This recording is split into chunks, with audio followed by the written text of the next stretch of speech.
I'm Mary, and I've been a doctor for almost as long as I've been Adam's wife. We've had our share of good times and tough moments, but those 32 years together passed by so quickly.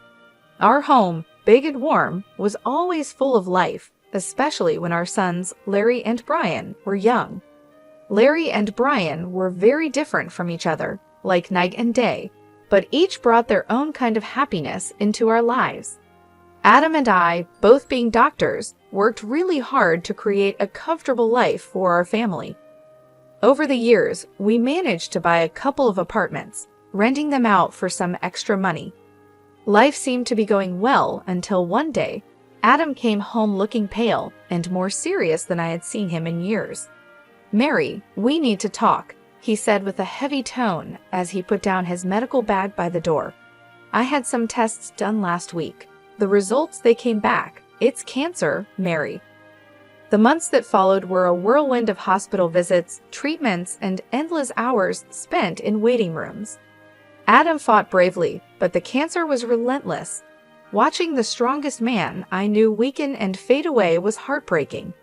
No amount of medical knowledge could prepare me for that kind of pain. One evening, as we sat quietly in the living room, Adam took my hand and said, "Mary, if things don't go the way we hope, you need to make sure everything is taken care of with the boys. The will is all set, and you'll be fine financially." Not long after that conversation, he was gone. The funeral was a solemn event, with family, friends, and colleagues coming from all over to pay their respects. But it was the quiet in the house after everyone left that hit me the hardest. The empty spaces where Adam used to be, his belongings still in their usual places, it was painful to see and remember. A few days after the funeral, I was in the kitchen, trying to figure out what to do with all the leftover food, when Larry stormed in, his face full of worry and anger. Brian followed behind him, looking like he wanted to be anywhere else but here. "Mom, we need to talk about Dad's will," Larry said, getting straight to the point, as he always did. I sighed and put down the cling film I was holding. "Yes, I know. Your father left everything to me. He wanted to make sure." I was trying to manage things when Larry slammed his hand on the counter and said, "But what about me and Brian? We're his sons. It's not fair that we get nothing." Brian stepped in, trying to calm things down. "Larry, let's not rush into this. Mom's still grieving, and we can sort this out without fighting." Larry shot him a look and said, "It's easy for you to say. You're not thinking about the future like I am." I leaned against the counter, feeling the weight of their stares. "Your father and I built this life together, and he trusted me to take care of things. But I understand what you're saying, Larry. It's not my intention to leave you out." "So what then?" Larry asked, crossing his arms and raising his voice. "Do we just wait until you decide it's the right time to give us our share?" "Larry, watch your tone," I snapped, my patience wearing thin. "I am still your mother." Brian stepped between us, holding up his hands like a referee. "Both of you, please. This isn't helping." "Mom, maybe there's a middle ground here." I nodded and rubbed my temples, thinking it over. "Okay, here's what we can do. The apartments your father and I invested in, the ones downtown," I started, but Larry interrupted. "Yes, those." I gave him a look that told him to be quiet for a moment. "I was thinking you each take one. They're yours to live in or rent out. And from the savings, let's say $320,000 each to help you get started with whatever you need." Larry bit his lip, clearly doing the math in his head. "And the rest of the stuff? The house, the money?" he asked. "That stays with me for now," I replied. "When I'm gone, it will come to you, as your father wanted." Larry looked like he wanted to argue more, but Brian nudged him and said, "Let's think about this. It's a fair start. Mom's not leaving us with nothing." Larry finally nodded, though he still seemed unhappy. "Fine, but I want this in writing, Mom. No more surprises." Of course, I agreed. "We'll get everything documented properly." As they left the kitchen, I could hear Brian whispering to Larry, "Give her a break, will you? She's doing her best." Larry muttered something under his breath that I couldn't catch, and honestly, I didn't really want to. As I washed up the dishes, I wondered if Adam could see us and what he would think. I hoped I was making the right choice, but only time would tell. And time, that tricky thing, isn't always on your side. It was a sunny afternoon, one of those rare days that makes everything feel okay, when Larry brought Julie over to meet me for the first time. They hadn't been dating long, but Larry was already head over heels for her. You could tell by the way he was fussing over her, which wasn't like him at all. They walked in, and right away, Julie had this confident air about her, like she owned the place. She was dressed up and strolled into my living room, with barely a hello, her eyes scanning everything around. "Nice place you've got here," she said, flipping her hair back as she sat down without waiting to be invited. Larry was sitting beside her, grinning like a fool. I forced a smile, trying to be a good host. "Thank you, Julie. Can I get you anything? Coffee, tea?" "Coffee sounds lovely," she replied, then turned to Larry. "Babe, make sure it's black, no sugar."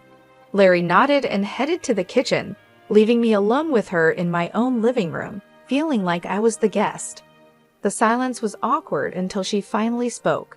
"So Larry tells me you're pretty well off," she said, looking around at the decor. "I'm used to a certain standard, you know. My parents made sure of that." "That's good to hear," I said, not really sure what else to say. Larry came back with the coffee and handed Julie her cup. She took a sip and made a face. It's all right. Anyway, we've been talking about our future together, planning ahead, you know." "That's wise," I said, glancing at Larry, hoping he'd give me some clue about where this conversation was going. Julie set her cup down and said, "Yeah, and speaking of planning, we've been thinking about the wedding. You know, I want something special.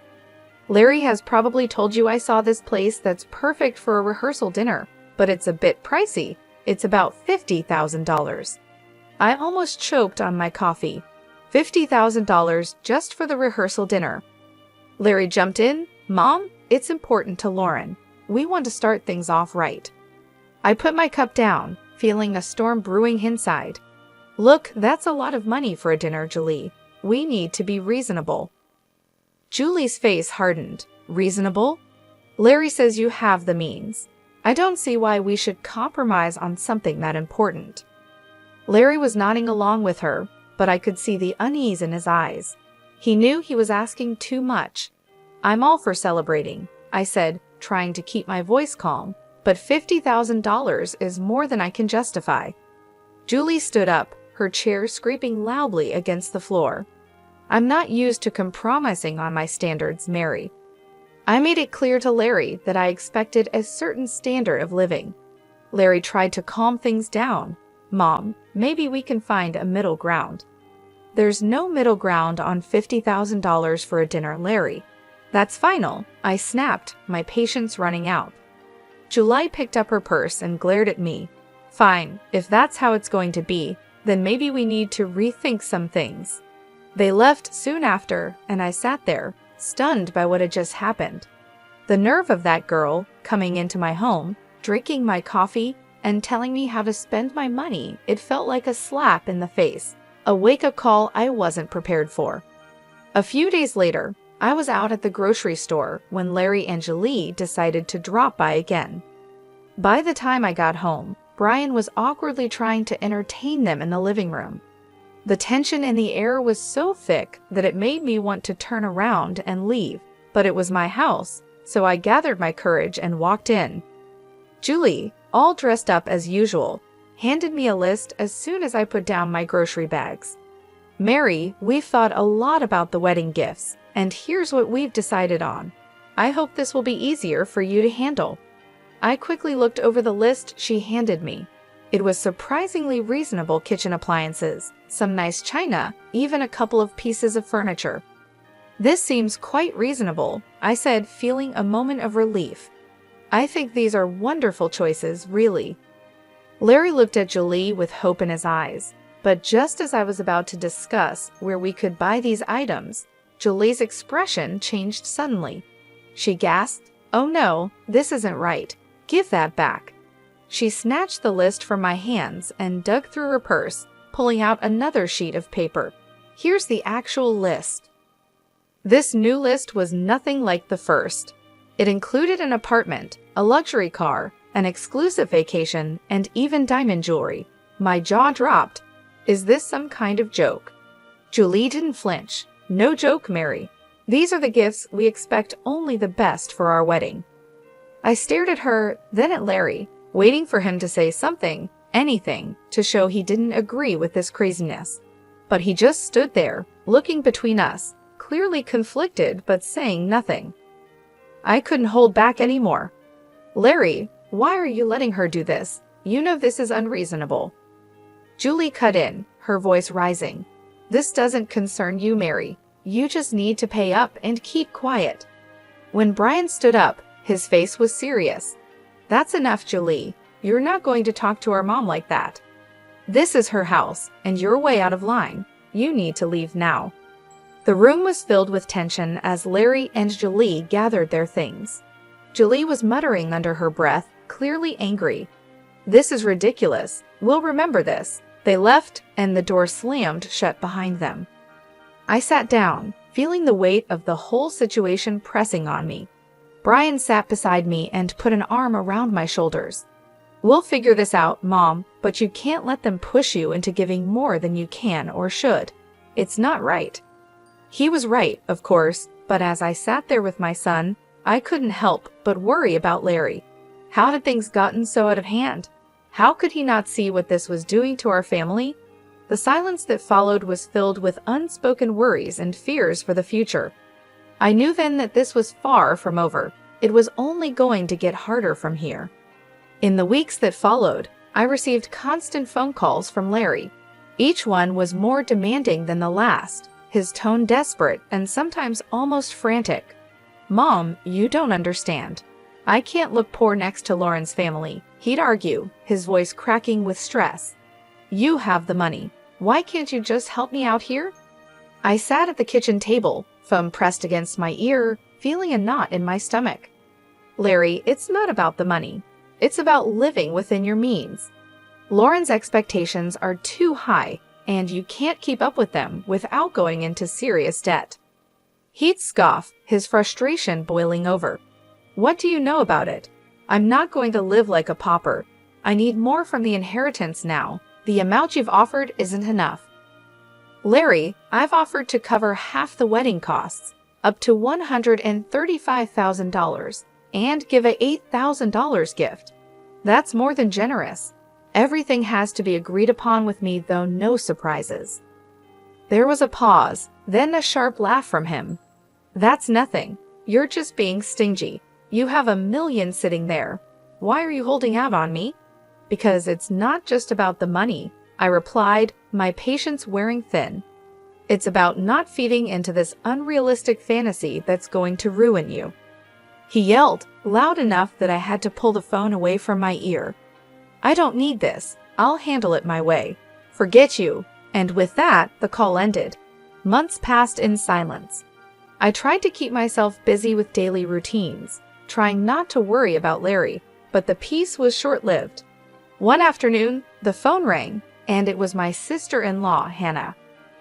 Mary, I thought you should know. Hannah's voice was hesitant, careful.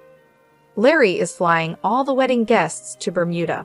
He sold his apartment to pay for it and expects you to get there on your own. He mentioned you weren't interested in helping. I hung up, a mix of anger and sorrow swirling inside me. How could he be so reckless? Before I could process it all, Brian came into the room, his expression serious. Mom, there's something you need to hear. I recorded their conversation when they were sitting here in the living room. He handed me an audio recorder. I pressed play, and the voices of Larry and Julie filled the kitchen. Your mom is just a nasty old woman with a fat wallet.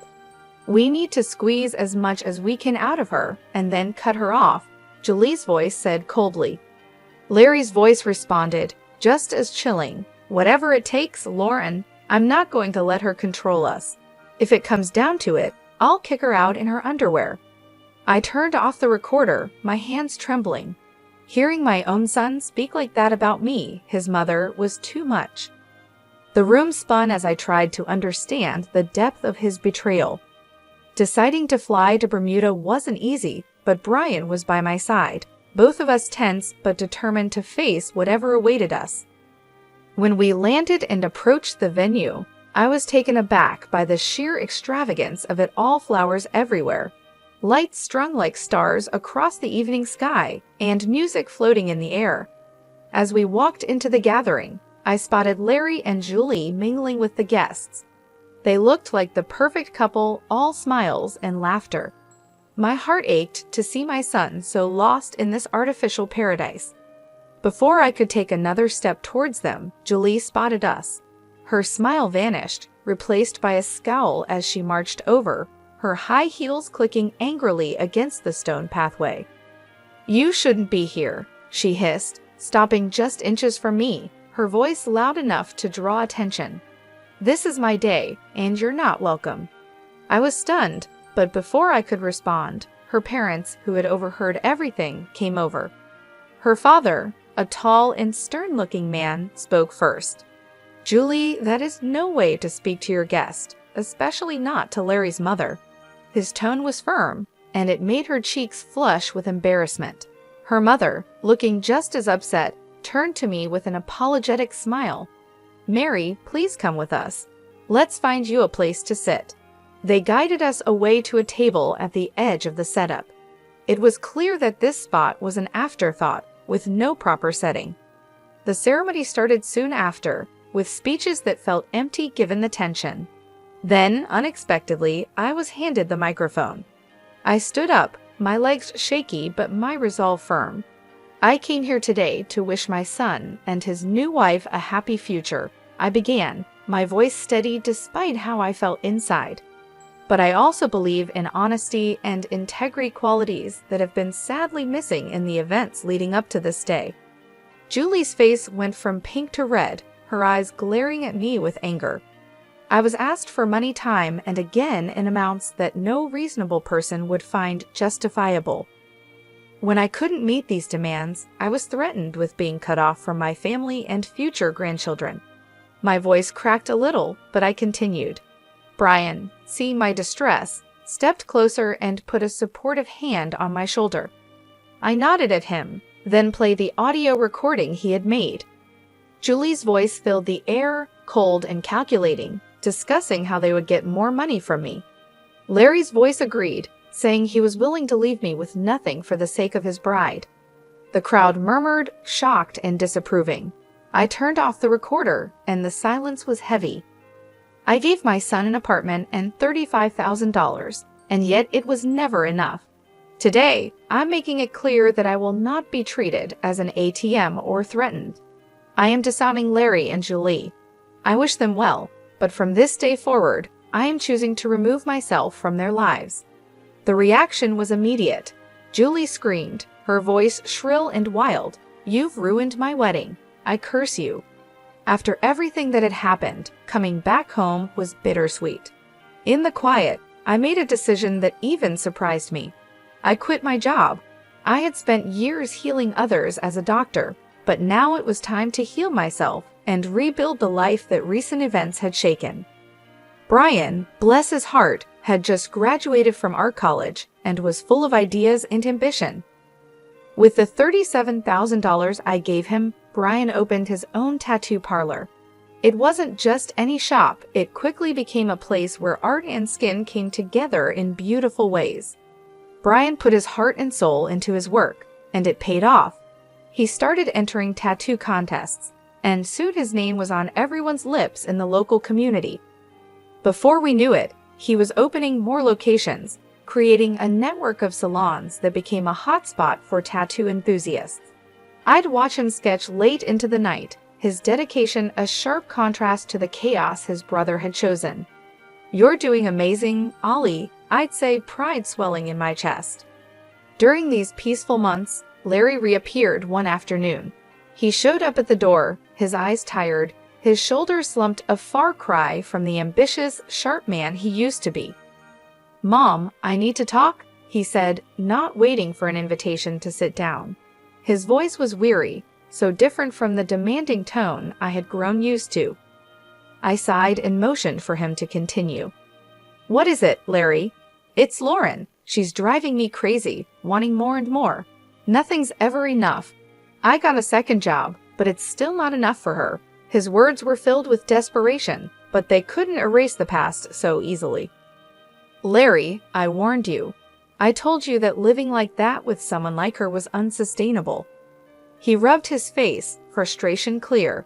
I know you did, but I thought, his voice trailed off, hopelessness replacing any explanation. Thought what? That money would just appear because you wanted it to. My tone was harsh, years of pent-up frustration making it hard to soften my words. Look at your brother. He started with the same amount and made something of himself without stepping on others. Larry bristled. Yeah, well, not everyone's like Brian, are they? I have rights to the inheritance too, remember? And when you're gone, it'll come to me. That was the last straw. Get out, Larry, I said, my voice cold and firm. And don't come back. Not this time. You chose your path. His jaw tightened, and for a moment, I thought he might argue, but then he turned and walked out, the door slamming shut behind him. As I stood in the silence that followed, Brian came downstairs, having heard the last part of our exchange. Are you okay, Mom? He asked. I nodded, wrapping my arms around him. I am now, thanks to you. Let's just focus on the good we can do and the life we can build. He hugged me back, his presence a comforting reminder that not everything was lost in that moment. I knew that despite the heartaches, the journey was still worth it. We had each other, and that was enough to keep moving forward. After the storm with Larry had passed, our home settled into a calm I hadn't felt in years. It was during this peaceful time that Brian brought someone special home. Her name was Joyce, and she was everything Jolie wasn't: kind, humble, and genuinely caring. As the weeks turned into months, their relationship grew stronger, and soon they announced their engagement. The wedding was nothing like Larry's extravagant affair. It was a simple, heartfelt ceremony in our backyard. Flowers from the garden, homemade decorations, and a small group of close friends and family made the day perfect. During the reception, I pulled Brian aside and said, "You've chosen a wonderful woman," my voice thick with emotion. He squeezed my hand and replied, "I learned from the best," giving me a knowing look. Life moved quickly after that. They sold the apartment I had given Brian, added some of their savings, and bought a small, cozy house just a few miles away. One sunny afternoon, while we were having tea in their new living room, Joyce shared some exciting news. "Mary, we're expecting twins," she announced, her eyes shining with joy. I nearly dropped my cup, overwhelmed with happiness. "Twins? Oh my goodness, that's wonderful." Brian beamed, his pride evident. "We wanted you to be the first to know. We're really happy, Mom." "Twins," I repeated, letting the words sink in. Grandchildren, it was a new chapter, one I was eager to begin. As for Larry, news from him was rare. The last I heard, he had divorced Julie. She had taken nearly everything in the split, leaving him to start over in another city. Despite the pain he had caused, it hurt to know he was out there somewhere, struggling because of his choices. One evening, as I sat looking through old photo albums, Brian came and sat beside me. He noticed a picture of Larry and me from years ago. "Do you ever hear from him?" he asked softly. I shook my head. "No, after everything, he's chosen his path, and I have to respect that, even if it breaks my heart." Brian put an arm around me. "He's still my brother, Mom. Maybe one day he'll come around." Maybe, I agreed, though I wasn't really sure if he ever would. I believed it too, but for now, we have plenty to keep us busy, especially with those twins on the way. Brian chuckled, "Yeah, you're about to be the busiest grandma in town." We both laughed, and the sound filled the room with warmth.